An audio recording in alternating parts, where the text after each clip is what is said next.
All right, well, people will probably trickle in, but since we're on kind of a tight schedule, we'll try and get started on time here. Welcome to the last session of the APO Science Symposium. This is on galaxies. I'm Ben Williams. I'm the Deputy Director of the 3.5 meter, and I'm at the University of Washington. And just as a reminder, there's 3 ways to ask questions. You can post them in the Zoom chat or on the Slack channel, or you could just raise your hand at the end of the talk, and then if you're lucky, you'll be the 1 or 2 people that we have time to call on to actually ask your question in person. And the code of conduct is posted on the meeting homepage, so check that out if you want to make sure that you're properly conducting yourself during the meeting. And we're doing 12 minutes per talk, and then 3 minutes for questions.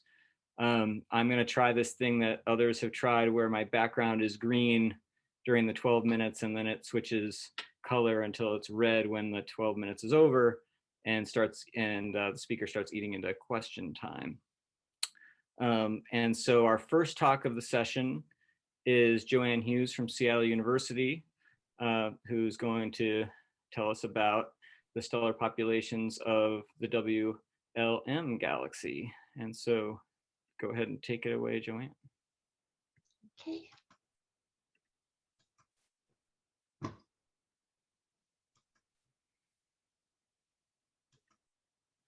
Can everybody see this okay? Cool. So of all the projects I've done at APO, even though this is not 100% finished and I need more spectra, this is probably the one that was really dependent on getting data from the 3.5 meter, and shout out to Russet and thanks very much for all of the help on this. My collaborators are legion, particularly Peter Stetson with his photometry database, Ryan Lehman for the spectra, the late George Wallerstein, and a cast of lots of undergraduates. And the reason why we picked WLM was its isolation. It's about 1 million parsecs away, and it's out of the way of the halos of the Milky Way and the Andromeda Galaxy, and it has a nearby 250 kiloparsecs dwarf galaxy, so it should be relatively undisturbed, and it's been forming stars since the galaxy formed at least 12 billion years ago. It has a rotating disk, which might be a bar. It has only 1 globular cluster, which makes age dating the population a little challenging, and it's just about reachable from APO. The wide range of metallicities is also interesting because this amount of data, so this is all of Stetson's database, and Ryan Lehman and I took data on one of the last runs of Mosaic 2 before it was replaced by DECAM. But it turned out that there were some horrendous color terms there. So I relied on having extra C filter data from APO in order to make this data useful at all. So, sorry, this is a little fuzzy. It has a rotating H1 disk, active star formation regions in the center. The differential extinction is fairly low, from about 0.3 to 0.4 magnitudes, maybe a little higher in the center. It has a few tiny CO cores in the star formation region, but its metallicity is only about 13% solar. Ryan Lehman's data, when he was a grad student with Kim Venn at UVic, was using the calcium triplet data as an analog for iron content. And the spectra were taken on the VLT and the Keck, because you can see, you can barely get anything if you're fainter than 22.5 magnitudes at V. So his giant branch field population seemed to indicate that this population was possibly pre-enriched with an average FE over H of minus 0.3 or so. And this is the field, the supergiants in the center in the star formation region. This was the old metallicity of the globular cluster, which we redid from the HST data, and remodeling it makes it closer to -2. Again, this proved there was some rotation, although it's maybe some counter-rotating stars. The rotation axis is pretty much east-west, and there was some indication of a metal core halo, so we went searching to find out if we could find any evidence of a non-disk-like structure in this area. So that is about half a kiloparsec. That's 1 kiloparsec, 1, 2. So all of those data frames gave us this field coverage. It's about 40 by 50 arc minutes. And the white area is where you have most of the objects detected. Individually, you've got detections of about 160,000 sources, but by the time you get good detections, non-variables, non-background galaxies, you end up with about 25,000 objects, and then you start looking for the giant branch. So using a model, which is the trilegal code to remove the foreground objects and defuzzy objects to remove the background galaxies, the red objects are what you're left with. So this is the main sequence, the young massive stars. So here's the giant branch. Maybe you've got a hint of an extra AGB. Here's the AGB plume, but the metallicity is more than 2 decks. So you're going to end up with overlapping RGBs and AGBs. And by the time we looked at some of the HST data and the spectroscopic sample, it became obvious that about half of them were probably AGB or straddling the RGB tip. That shouldn't make much of a difference if you're using the calcium triplet, because it's really not bothering whether you're an RGB or AGB at that particular point. But if you try and do photometric metallicities, you have to be a bit ruthless about that. So with the MIST models, which replaced the Dartmouth models, so this is V-I, this is C-T1 in the Washington colors. This red box is where most of the spectroscopic sample would lie. And with the later evolutionary tracks, you can see that it really is in a region where you've got younger stars, and you're including some of the other tracks here. Whereas what you really should be looking at is the upper RGB here.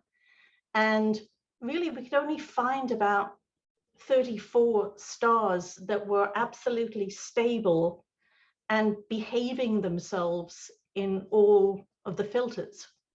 So we were able to do photometric filters in these areas. If you can see, the Washington filters aren't sensitive to age at all, but we've got such a lot of photometric data, the internal uncertainties are fairly small. So even though there's a lot of degeneracy here, if you've got several different color pairs, you can make a fairly good estimate of at least the evolutionary age relatively. So just doing that, I compared what you've got from the color magnitude diagrams with the deeper HST fields from Albers and collaborators, which had been in the disk and along the minor axis, and it picks up most of them, although you're obviously not picking up the star formation region if you were trying to find the giant branch originally. But generally, what you find is most of these, about half the population was formed before redshift of about 0.5. You weakly pick up a couple of the more massive stars just because of some of the extinction in the center of the galaxy.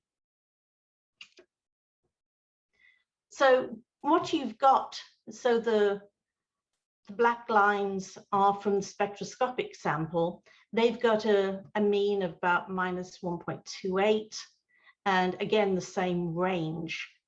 If I do it from just the photometric different color pairs, I end up with slightly more metal poor peak, but the only difference is I'm picking up a population of stars which seems to have a similar metallicity to the globular cluster, and the globular cluster comes out to be 12 to 13 billion years old. It was definitely ancient. But what we seem to be seeing here is the population has been forming at different metallicities, but the average metallicity of the disk has not come up very much until very recently.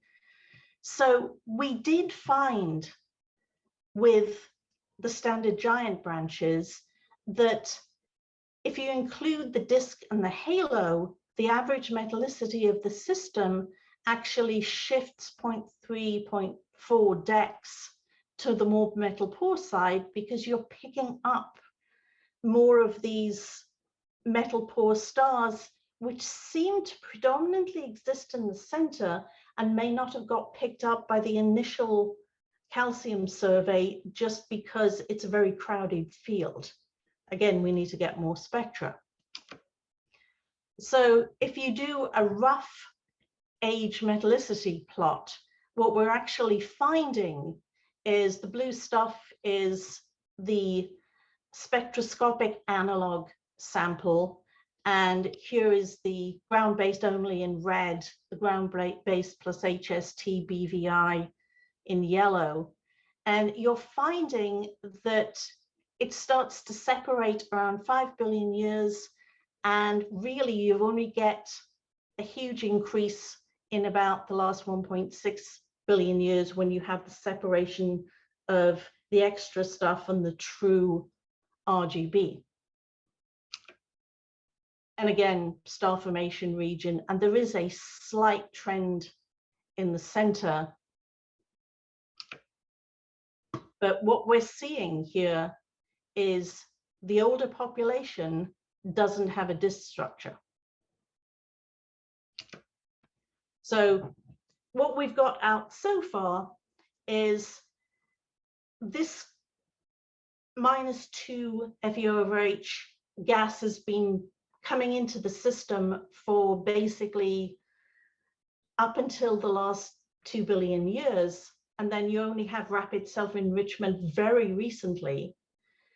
And then there did seem to be pre-enriched material that seems to come in with a more metal poor gas, and we definitely need more spectra in the center. But again, it's an 8-meter telescope job. And I'll take questions. All right, thanks, Joanne. Questions?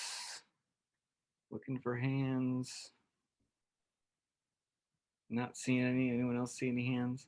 Well, I have an interest. I have a question, which is how do you, and maybe it was in there, but I might have missed it, but how do you identify which RGB stars are younger than 1.6 gigayears? Okay, it was just, I can flip back. There. So this is where the true upper RGB is.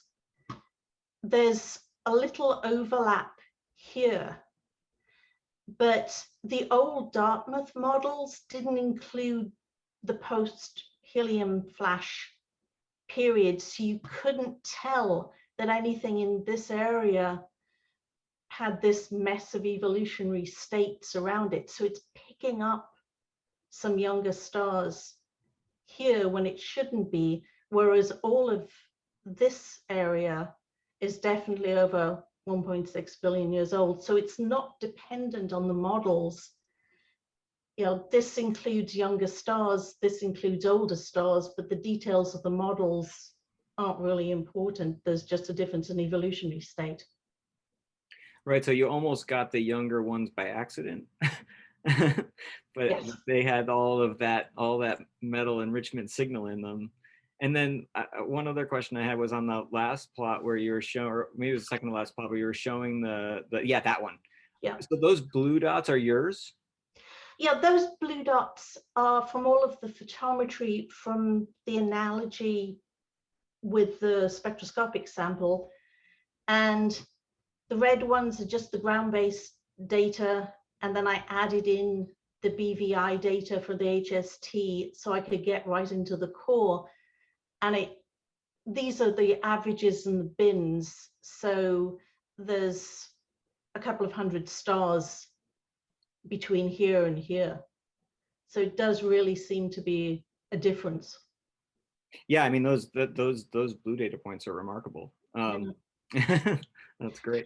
This is a shout out to Peter Stetton's photometry, because he was trying to get everything down to a set of standards where the internal uncertainties were very low compared to distance or reddening. And that's entirely what's going on. But most of these data sets contain about 2,000 stars. So you can get good averages in the bins.